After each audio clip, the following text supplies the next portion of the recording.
Hello, everyone, and welcome to the Oklahoma Venture Forum podcast. I'm your host, Kyle Golding. Today is my guest, Dr. Pinkey Patel. She is an originator, a developer, a founder of an app originally called the SnapBack App, now has been rebranded because of great success she's having to the Myri app. She's going to explain all of this from idea to reality. So welcome to the podcast, Dr. Patel.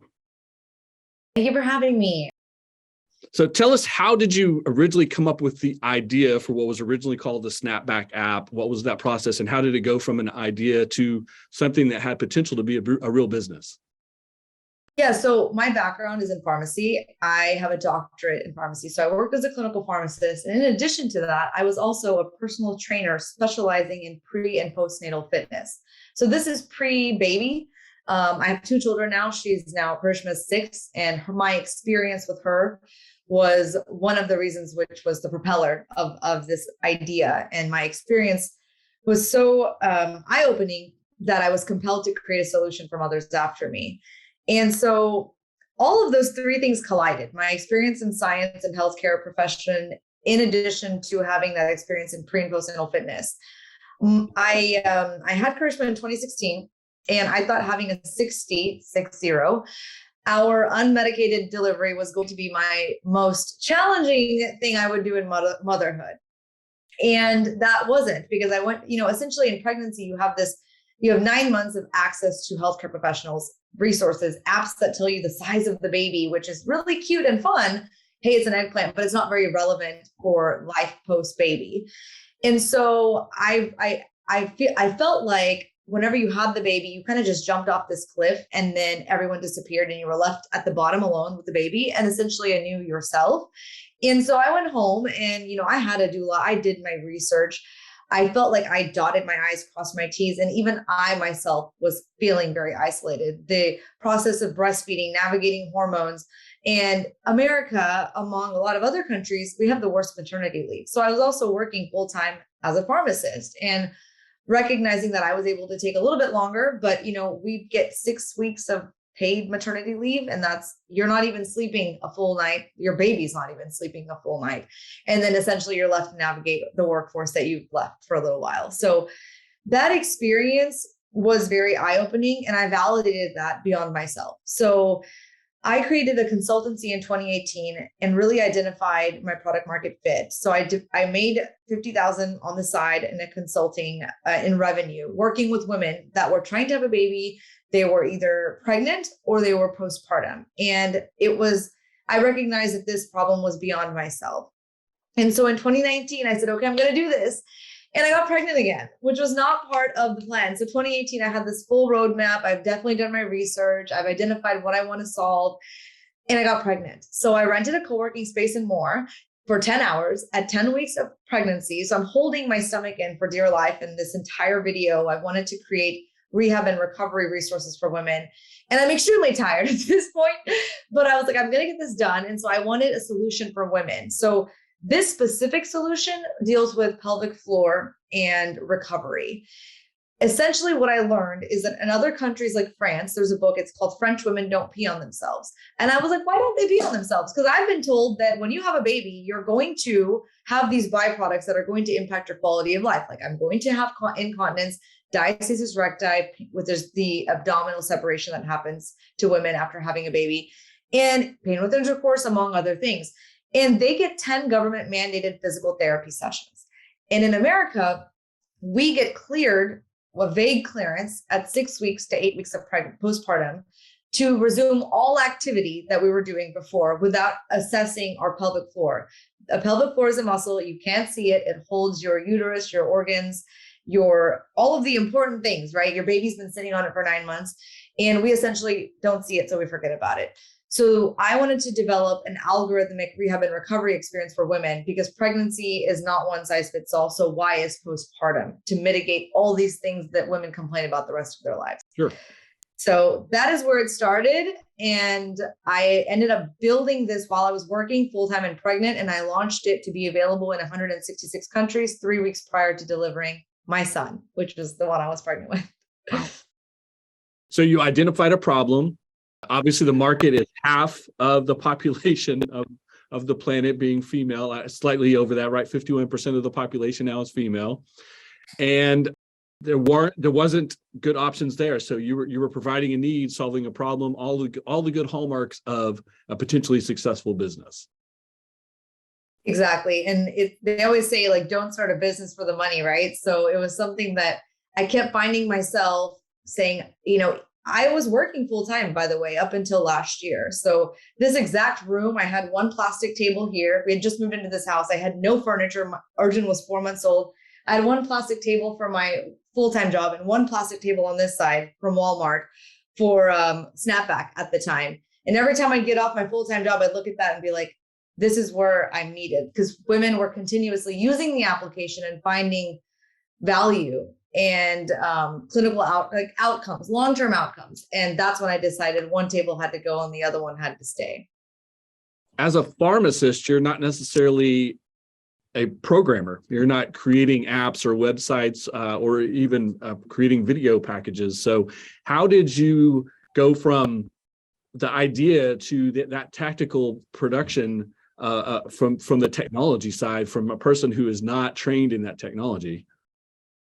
So I always joke that I would take organic chemistry 5 times before I would step into a business course to my husband, and I would make an A in my sleep.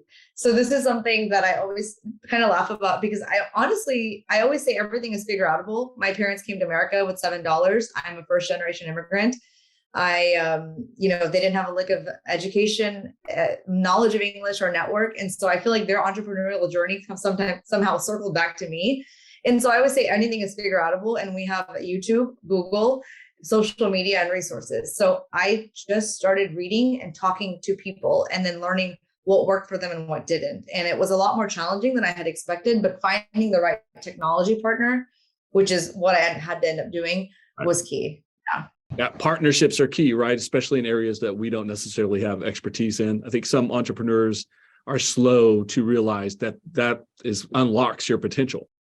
Absolutely. So me recognizing of individuals that were smarter than I was in spaces, and then the velocity at which I actually acquired those partners really determined how fast this was going to go. Yeah. You mentioned social media. You're very active on social media, trying to connect with your audience and relate to them, not in a sales platform, but as women, as mothers, as people who have gone through childbirth, et cetera. So what are some strategies, and how do you approach social media and how it feeds into what you're doing with the business? It's very interesting, because I started Instagram like 9-10 years ago for fitness accountability when I was a trainer. And it was very scary, but that social media platform has grown significantly on Instagram, and they became my surveying ground. They followed me while I was a fitness instructor. They followed me as a pharmacist. They followed my motherhood journey. That is when I realized other women were going through the same things I was. Posting a raw image of myself with my home looking like a dumpster fire while I'm nursing my baby.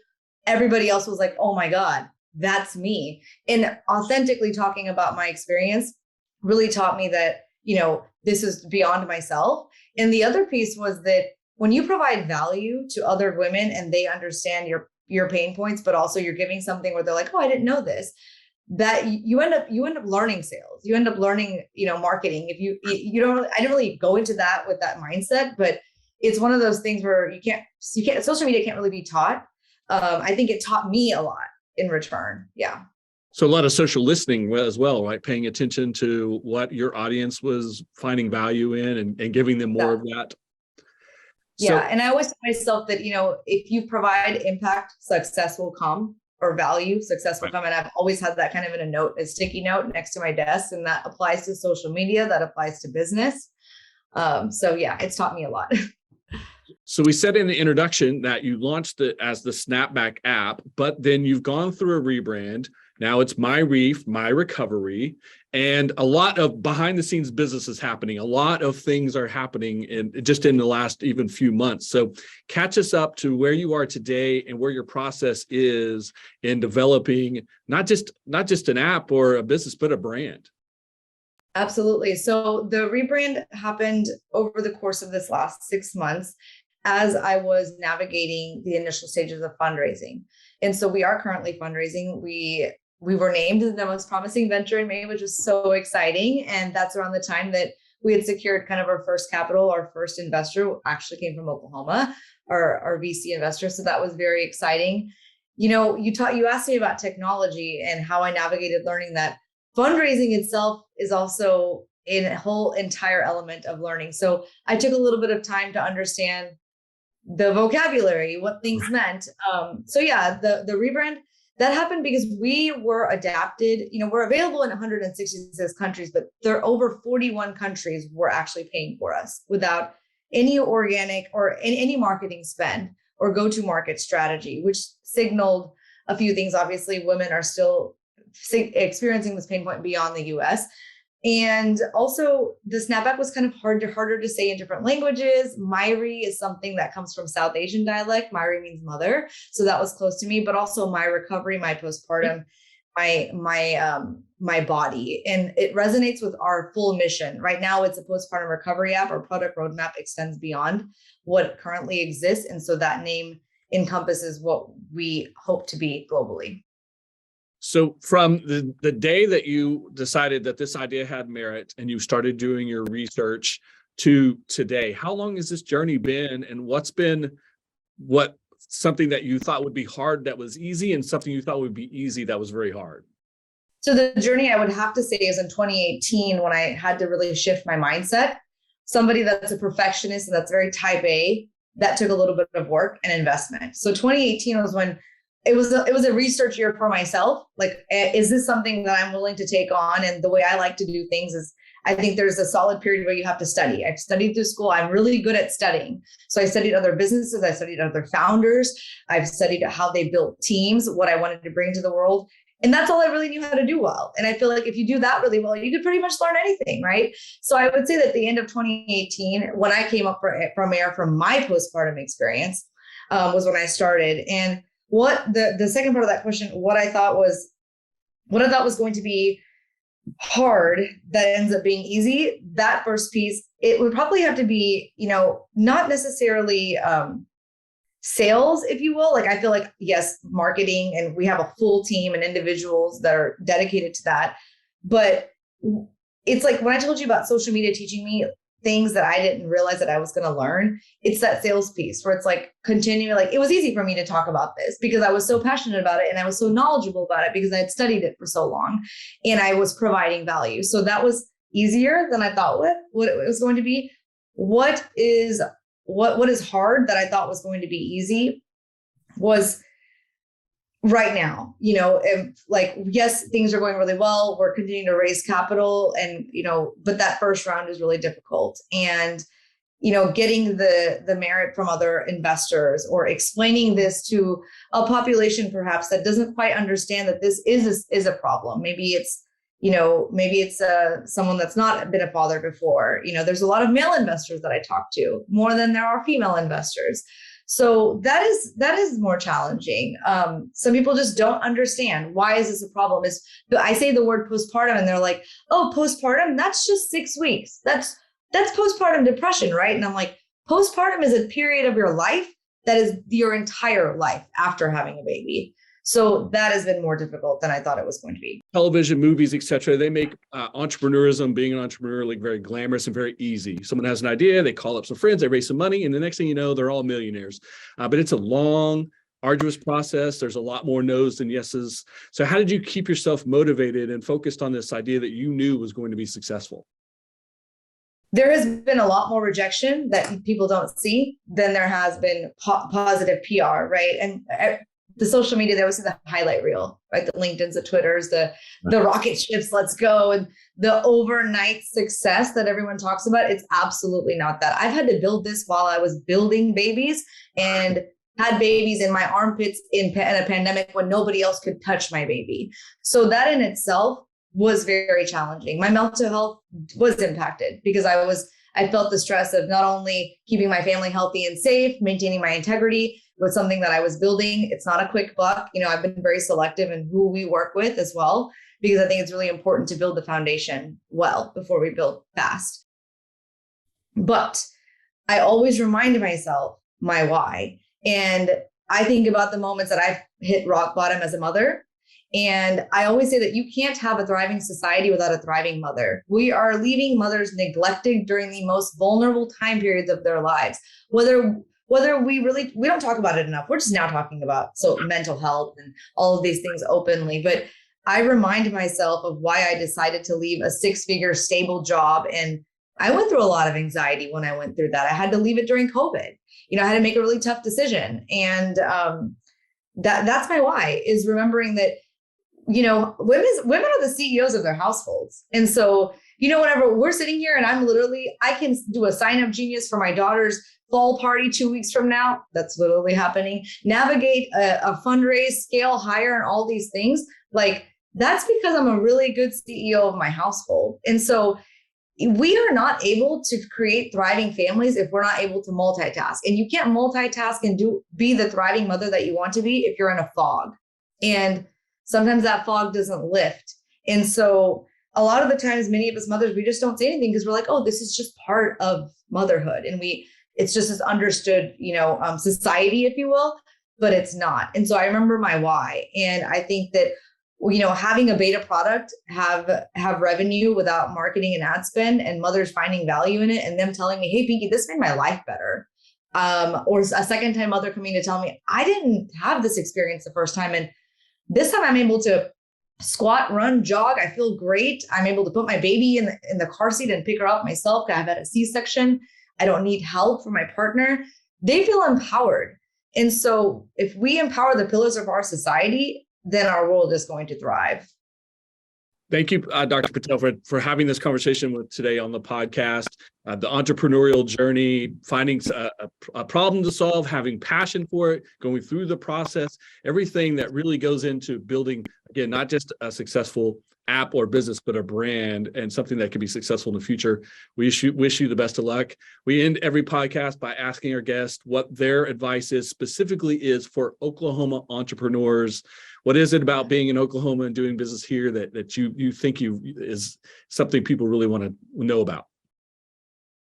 Yes, I was born and raised in Oklahoma, ended up staying in Oklahoma. And it's one of those things that I've had calls with VCs across the country, the coastals, the New York, Miami, LA. And every time I say I'm from Oklahoma, there's this pause and they're like, oh, Oklahoma. And I'm like, yeah, there's a ranch. Like there's literally cows and horses behind this window. And they're like, why Oklahoma? And I'm like, why not? I feel like you can build a business from anywhere. And I feel like being in Oklahoma actually has its advantages personally. But I feel like you can build it from anywhere. Oklahoma has always been near and dear to my heart.